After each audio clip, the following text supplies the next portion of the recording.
Ectopic pregnancy అంటే ఏంటి? ఇది చాలా కామన్ గా అందరికీ ఉండే డౌట్స్. ఎక్టోపిక్ ప్రెగ్నెన్సీలో చాలా డౌట్స్ ఉంటాయి అందరికీ కూడా. ఇవాళ మనం ఎక్టోపిక్ ప్రెగ్నెన్సీ గురించి డిస్కస్ చేస్తాము.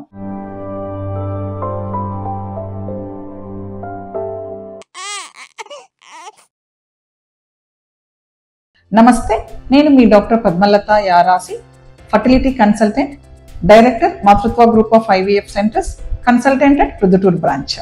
అసలు ఎక్టోపిక్ ప్రెగ్నెన్సీ అంటే ఏంటి? యూజువల్లీ నార్మల్ గా ప్రెగ్నెన్సీ అనేది గర్భాశయంలో నిలబడుతుంది. అట్లా గర్భం అనేది గర్భాశయంలో నిలబడకుండా పక్కన ఎక్కడ నిలబడినా, అపార్ట్ ఫ్రమ్ ద గర్భం అనుకుంది, గర్భసంచిలో కాకుండా వేరే ఎక్కడ నిలబడితే కూడా దాన్ని మనం ఎక్టోపిక్ ప్రెగ్నెన్సీ అని అంటాం అనమాట. అంటే ఇప్పుడు గర్భంలో కాకుండా వేరే ఎక్కడ నిలబడుతుంది మేడం, గర్భంలోనే కదా నిలబడాలా అని అనుకుంటారు చాలా మంది. అదేం లేదండి. గర్భం అనేది గర్భసంచిలోనే కాకుండా ఈ రకంగా ఇప్పుడు మీరు దీన్ని కానీ చూసారనంటే దీన్ని వచ్చేసేసి గర్భసంచి అని అంటాము. యూజువల్లీ గర్భం అనేది గర్భసంచి లోపల నిలబడుతుంది, మనకు ఇక్కడ నిలబడుతుంది. అట్లా కాకుండా ఇక్కడ పేగుకు నిలబడచ్చు, అంటే ఫెల్లోపియన్ ట్యూబ్స్ అని అంటాం వీటిని. ఈ ఫెల్లోపియన్ ట్యూబ్స్ లో నిలబడచ్చు, లేదా దీన్ని వచ్చేసేసి ఓవరీ అని అంటాం అనమాట. ఓవరీలో ప్రెగ్నెన్సీ నిలబడచ్చు, లేదా పొట్టలో నిలబడచ్చు, అంటే పెరిటోనియల్ ప్రెగ్నెన్సీ అని అంటాం అనమాట వాటిని. సో ఈ రకంగా గర్భం అనేది గర్భసంచిలో కాకుండా పక్కన ఎక్కడైనా నిలబడచ్చు. దీన్ని ఎక్టోపిక్ ప్రెగ్నెన్సీ అని అంటాం అనమాట. ఇట్లా దీంట్లో వచ్చేసేసి అసలు ఏమండి, దానివల్ల నష్టం ఏముంది, గర్భం ఎక్కడో ఒక చోట పెరుగుతుంది కదా అని మీరు అనుకోవచ్చు. కాదండి, గర్భం అనేది గర్భసంచిలో అయితేనే పెరగడానికి అనుకూలంగా ఉంటుంది. అలా కాకుండా పక్కన ఫెల్లోపియన్ ట్యూబ్స్ లో కానీ ఓవరీలో కానీ పెరిగింది అనుకుంటాం.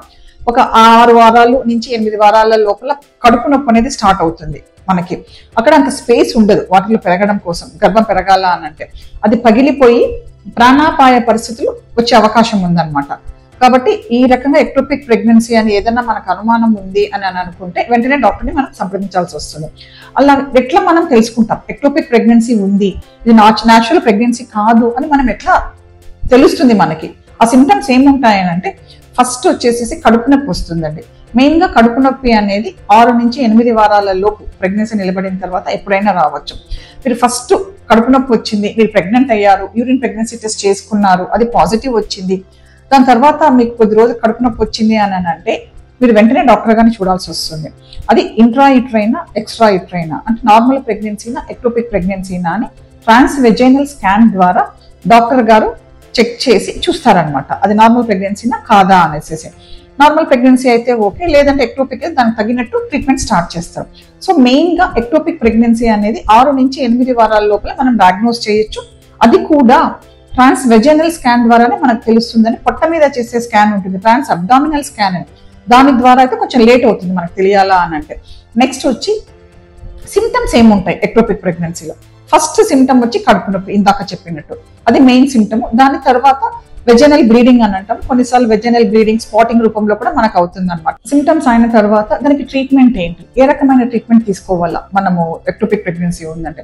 మెడికల్ ట్రీట్మెంట్, మందులతో నయమవుతుందా, సర్జరీ చేయించుకోవాలన్నా? మీరు డాక్టర్ గారిని ఎంత తొందరగా మీరు చూసి, అంటే అర్లీ వీక్స్ లో బిట్వీన్ 6 to 8 వీక్స్ టైంలో కానీ మీరు డాక్టర్ గారిని సంప్రదించగలిగితే ఎక్టోపిక్ ప్రెగ్నెన్సీ ఉన్నప్పుడు యూజువల్లీ మందులతో నయమైపోతుందండి. మెథోట్రెక్సేట్ అనే టాబ్లెట్ ఇస్తాము. అది కొద్ది రోజులు ఇచ్చిన తర్వాత beta HCG hormone levels monitor చేసుకొని చూస్తామన్నమాట. అది ఒక రకమైన ట్రీట్మెంట్. నెక్స్ట్ వచ్చి సర్జికల్ పార్ట్ లో వచ్చేసేసి ఆపరేషన్ అంటాం అనమాట. ఆపరేషన్ లో మళ్ళీ లాప్రోస్కోపీ చేయించుకోవాలన్నా, లాపరాటమీ చేయించుకోవాలన్నా. లాప్రోస్కోపీ అంటే button whole operation, just 2 holes వేసి లాప్రోస్కోపీ చేస్తాం అనమాట.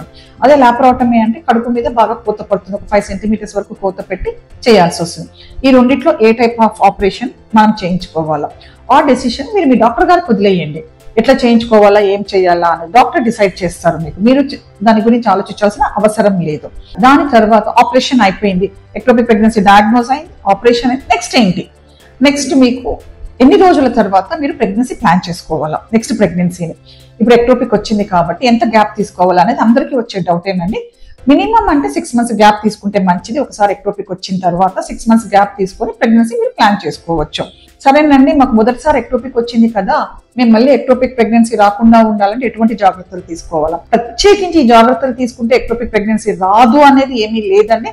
కాకపోతే వచ్చేదానికి కారణాలు మనం తెలుసుకోగలిగితే అవి మనకు ఉంటే మనం ట్రీట్ చేసుకోవాలన్నమాట. ట్యూబ్స్ లో హైడ్రోసల్ఫింగ్స్ అని అంటాము, అది ఉంటే ఎక్కువగా మనకి ఎక్టోపిక్ వచ్చే ఛాన్స్ ఉంటుంది. ఇంకొకటి పెల్విక్ ఇన్ఫ్లమేటరీ డిసీజెస్, అవి ఉన్నప్పుడు కూడా మనకు ఎక్టోపిక్ వచ్చే ఛాన్స్ ఉంటుంది. ఇవి ఏమన్నా ఉంటే మనం దానికి ట్రీట్మెంట్ తీసుకోవాల్సి వస్తుంది. నెక్స్ట్, మీరు నెక్స్ట్ ప్రెగ్నెన్సీ ప్లాన్ చేసుకోవాలని అనుకుంటున్నారు. న్యాచురల్ గా మేము కన్సీవ్ అవుతామా, లేదా ఎక్టోపిక్ వచ్చింది కాబట్టి మేము ఏమైనా డాక్టర్ దగ్గరికి వెళ్ళి ట్రీట్మెంట్ తీసుకోవాలన్నా అనే డౌట్ చాలా మందికి ఉంటుంది. ఏం అవసరం లేదు, మీరు న్యాచురల్ గానే కన్సీవ్ అవుతారు. దాని గురించి మీరు పెద్ద ఆలోచించాల్సిన అవసరం లేదు. కాకపోతే రిస్క్ అనేది ఎలా ఉంటుంది, మళ్ళీ నెక్స్ట్ మాకు ఎక్టోపిక్ వచ్చే ఛాన్స్ ఉందా? డెఫినెట్ గా మీరు మళ్ళీ ఎక్టోపిక్ వచ్చే ఛాన్స్ ఉంటుందండి. 10%, అంటే 100 మందికి ఎక్టోపిక్ ప్రెగ్నెన్సీ వచ్చింది అని అనుకుంటే మనం ఫస్ట్ టైం 10% కి మళ్ళీ సెకండ్ టైం కూడా ఎక్టోపిక్ వచ్చే ఛాన్స్ ఉంటుంది అనమాట. కాబట్టి మీరు తొందరగా డాక్టర్ గారి దగ్గరికి వెళితే అది ఎక్టోపిక్ కాదా అనేది వాళ్ళు చూసి మీకు దానికి తగినట్టు మీకు సజెషన్స్ ఇస్తారు. సో ఒకసారి ఎక్టోపిక్ అయినంత మాత్రాన పదే పదే ఎక్టోపిక్ వస్తుందని భయపడాల్సిన అవసరం లేదు. ఎక్టోపిక్ అనేది పాతకాలంలో లాగా మీరు ప్రెగ్నెన్సీ నిలబడిన తర్వాత 3 నెలలు 5 నెలలు డాక్టర్ దగ్గరికి పోకుండా ఉండకుండా అర్లీగా 5 వారాల నుంచి 6 వారాల లోపల మీరు డాక్టర్ గారిని సంప్రదించగలిగితే ఎక్టోపిక్ ని మనం డయాగ్నోస్ చేయొచ్చు. దానికి సరైన ట్రీట్మెంట్ కూడా తీసుకోవచ్చు. Thank you so much.